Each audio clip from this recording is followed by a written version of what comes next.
Hello everybody, this is Bhante Joe here, and just here in the forest near the monastery outside of Balangoda, and near my friend's Chivarakuti here that he often comes to, and thought to record a short awada for the internet. So thought that maybe could just start with a little bit of meditation. So maybe could lean forward a little bit and arch the spine, and look about 3 feet in front, and close our eyes. And can focus in on the breath. Can know when it's coming in, and know when it's going out.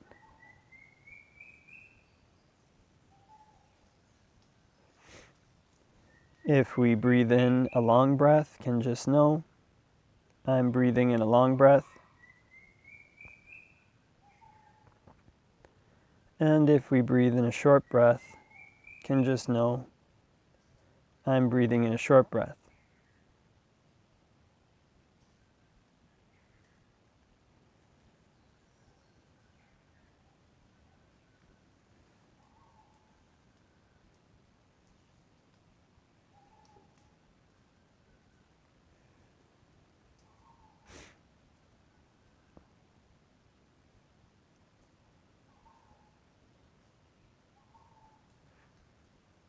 And can focus in on the breath at the tip of the nose.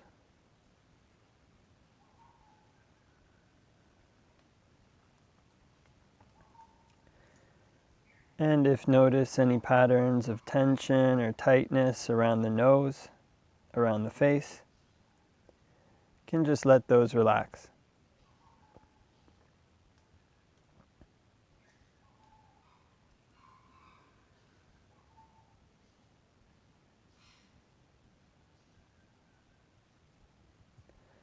And can practice breathing in and out from this area at the tip of the nose.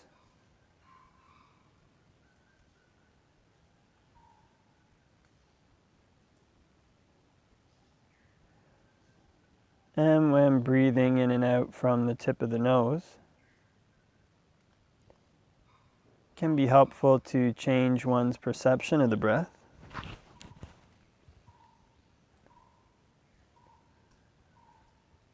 Sometimes can imagine the breath almost as if it's in front and one is watching it.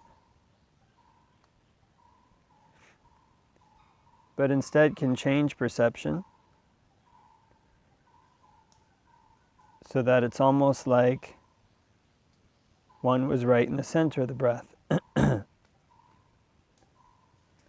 Almost like one was standing under a waterfall.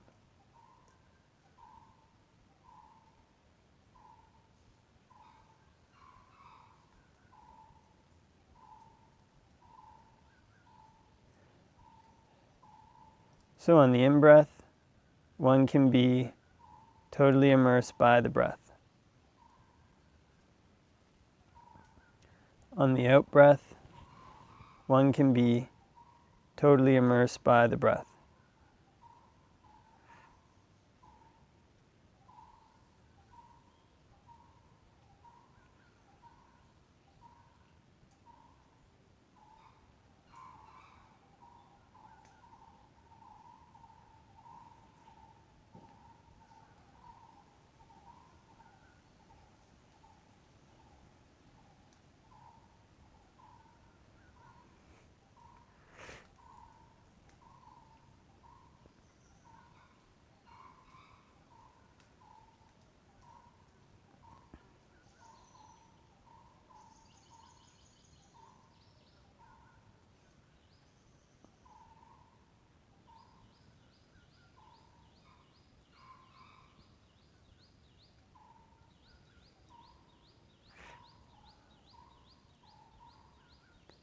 And before we finish meditating, can spread thoughts of goodwill, wishing may all beings all around everywhere be happy and at ease. May they put in place the qualities necessary for being happy and at ease. And we can make our minds infinite can make them unbounded, all the way to the ends of the universe and beyond, in every dimension. May all beings all around everywhere be happy and at ease.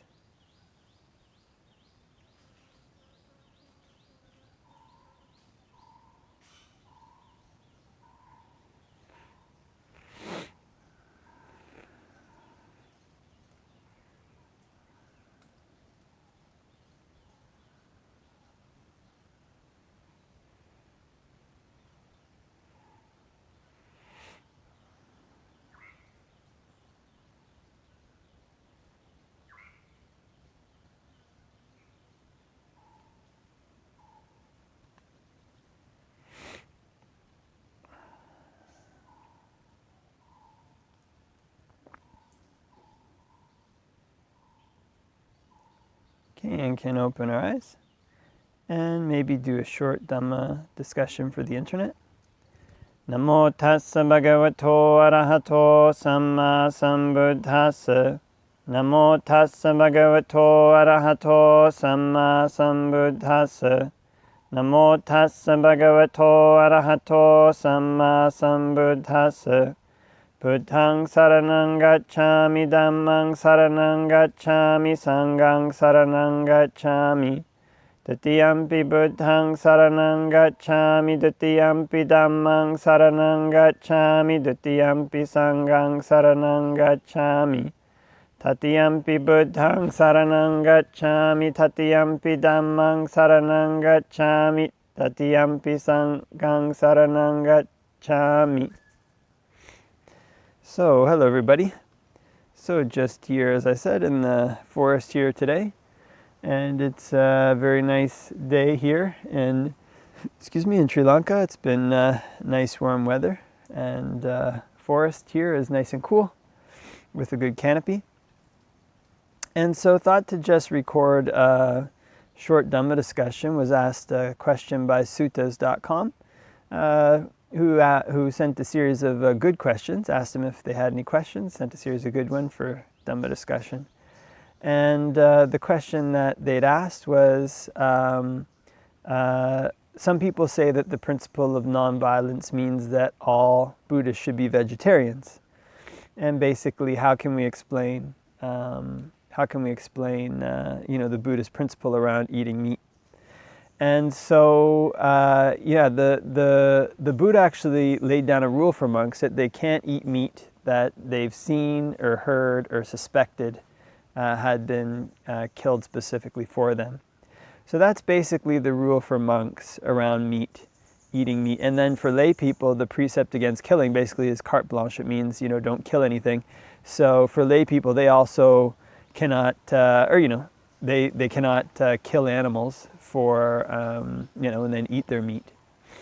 But then this raises the question, of course, is like, okay, well, if that's the precept, then if people eat meat, aren't they kind of contributing to a market for meat, and thereby indirectly kind of, causing animals to be slaughtered, causing animals to be killed?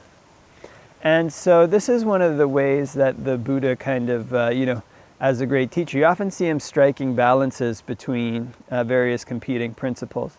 And maybe the two principles that are competing, or that one has to consider in the case of eating meat, is that on the one hand, that monks, the rules are made for monks, is basically that monks are alms mendicants. And that basically whatever people want to offer, then the monks will eat those, whatever they decide to offer. And so the other competing principle, of course, is this kind of principle of nonviolence. And so the Buddha, with his wisdom, basically laid down this kind of middle path, which basically that if somebody seen, heard, or suspected that that animal basically lost his life as a meal specifically for a monk, then one isn't allowed to eat it.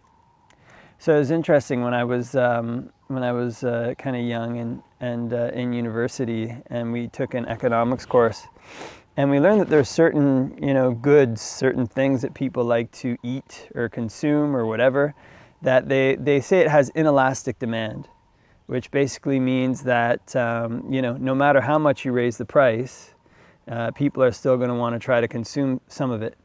And if the price goes too high, there might become a black market for it. Or if it gets banned, then people will find ways to consume it. So, again, this alcohol is against the precepts, but this is an interesting example of kind of inelastic demand. When they tried to ban it in the States, they created this whole like underground gangster economy, which Al Capone was the kind of head of in Chicago, and big alcohol baron or whatever. And so basically people are going to consume alcohol, and if when it's banned, it tends to create an underground economy. This, of course, is not a kind of not kind of like an endorsement for drinking alcohol. It's just that when you take a huge population of people, put them together, and you try to make a rule that covers them all, this tends to be what happens. And so eating meat is likely something pretty similar. The Buddha was kind of wise and also kind of pragmatic, which is that, to say that, basically to totally stop the whole world from eating meat isn't going to be, feasible, or to, just totally stop everybody in a country from eating meat is going to be pretty unlikely. So when you get that principle competing with the principle of alms mendicancy, for monks, basically you can eat meat so long as it hasn't been specifically killed for you. This is one of the interesting things too, is that when one sees, like especially sometimes now, people who become anti-meat crusaders or so, sometimes they can have a huge amount of hatred towards people who eat meat or people who wear fur or whatever it might be. And granted, if you're, say, like a cow butcher or a coyote butcher for somebody who's going to make fur garments, in the Buddhist teaching, you get a lot of bad karma from that. You can even end up in hell from that. But when a person, takes something that they think is good and then tries to force the whole world to do that, they themselves generate a lot of hatred. And if people resist, then what are you going to do? If you want to stop everybody from eating meat, and there are people who resist, then what are you going to do? Are you going to put them in jail? Are you going to be violent to them? Are you going to fine them? And right here, when you start having this resistance, you end up starting to have a clash. And when a good has inelastic demand, when there's a clash like this, you can have violence. And so basically this is where the Buddha's kind of wisdom as a guide and a teacher is something that one can take to heart. Because you can often sometimes see, if basically tried to stop everybody in the world or everybody in the country from eating meat, there's going to be people who would defy that order. And it's kind of, well, what are you going to do? So the Buddha had this knowledge of kamma. He had this knowledge of the arising and passing away of beings. His knowledge of kamma was thorough. And he even said that, there's nothing that he hadn't cognized. And kind of basically knew everything there was to know. And so with this knowledge of kamma, this is the middle ground that the Buddha laid down for his monastic disciples, which is basically, if it hasn't been killed for you, then you can eat it. And there's also certain types of meat you can't eat. You can't eat humans, snakes, dogs, elephants, something like tiger, lions. I can't remember. There's a few other ones too. I think bears might be. But basically things that one wouldn't normally eat as well. And so with this kind of dividing line in place, monks can go for alms. And if there are people who do happen to eat meat in their home, they want to make a gift, or they want to feed that monk can eat that meat. And it's no problem, according to the Buddhist teachings. And so what this allows is it allows monks to go for alms wherever they might like. It also allows some monks actually have health issues related to eating meat. Humans, when they evolved, were kind of omnivorous, ate meat and vegetables. And so apparently some people, they have a really hard time without eating meat. Their health suffers from that. And so those people, again, they can also eat meat, given this rule. So that might not be something that totally satisfies everybody. There is a kind of tendency, especially, there can be this tendency, well, if everybody in the world just acted this way, then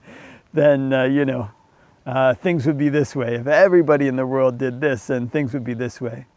But what we tend to see in the Buddhist teachings is not so much an ideal for the entire world that they have to follow, but it's a set of rules that one should practice for oneself to free oneself from suffering.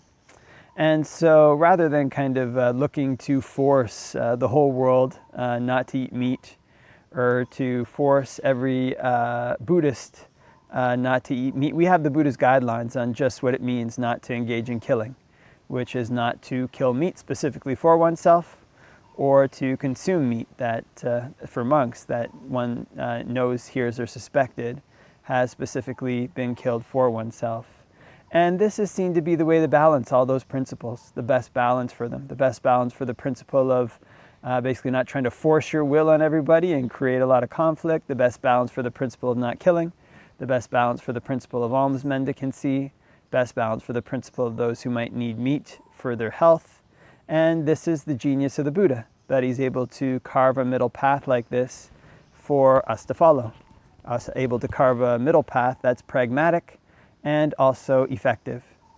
So kind of one last maybe a little anecdote on the eating meat story, which was that when the Buddha's cousin Devadatta wanted to split the Sangha, he came up with a set of points that were stricter, more strict than the rules that the Buddha laid down. And one of them was actually that all monks should be vegetarian. It's kind of very interesting.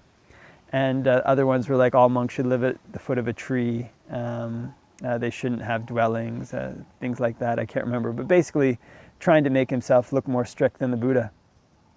And the Buddha, in that case, reiterated his position that you can't eat meat so long as you've seen, heard, or suspected that it's been killed for you. But on the basis of these 6 points, Devadatta went and divided the Sangha, went and split it. And so because of this, we had this story about Devadatta through his evil ambition. And so even in the face of this kind of split of the Sangha, the Buddha remained, restated his position, that so long as one hadn't seen, heard, or suspected that meat had been killed for one, then one could consume it. And that would be in line with his teachings. And so for this reason, even today in Theravada monks, or Theravada people who follow the Dhamma-Vinaya, we kind of take on the Buddha's wisdom on this point. We take on his principle. So I remember actually when I was in Toronto, there was one fellow who you could tell he didn't like the fur trade, because he would walk around with this big photo of a skinned coyote on his backpack. he would take the bus everywhere. So he'd be sitting on the bus, he'd see this photo of this coyote who'd had its skin removed, and then sometimes I got the feeling it was him too. You'd have these gory photos of butchered animals that he'd stick on bus stops. And you sometimes wonder to yourself, well, I don't, how good is this for that person's mind? It had the feeling of hatred to it. So for this reason, balancing these principles, one who's a follower of the Buddha can trust his wisdom in being able to lay down a path that correctly balances all these competing principles, and being able to lay down a path that's pragmatic, that really can be followed, and also that adheres to important points, the important points like not killing, not harming, all these various things. And the Buddha's wisdom on this is that so long as one hasn't seen or heard or suspected that meat has been killed for one, that one can consume it. And that's how he laid it down. So there's actually there's actually points in the monastic rules and monastic Vinaya where the Buddha says, don't take the rules and make them more strict than I've made them. Don't take the rules and make them more lax than I've made them. Basically train in line with the rules as I've laid them down. And that's said to be one of the things that leads to the longevity of the Sangha. Because nobody has surpassed the Buddha in his wisdom, in his, except another Buddha, in his ability to take these competing principles and lay down a path for his followers to tread upon, to take up, to practice. That leads them to happiness now, and that trains them, that leads them onwards towards Nibbana. So it's for this reason that we follow the Buddha in these things. Okay, so I think that might leave that for reflection, and hope that everybody has a great day. and wishing you all the best till next time.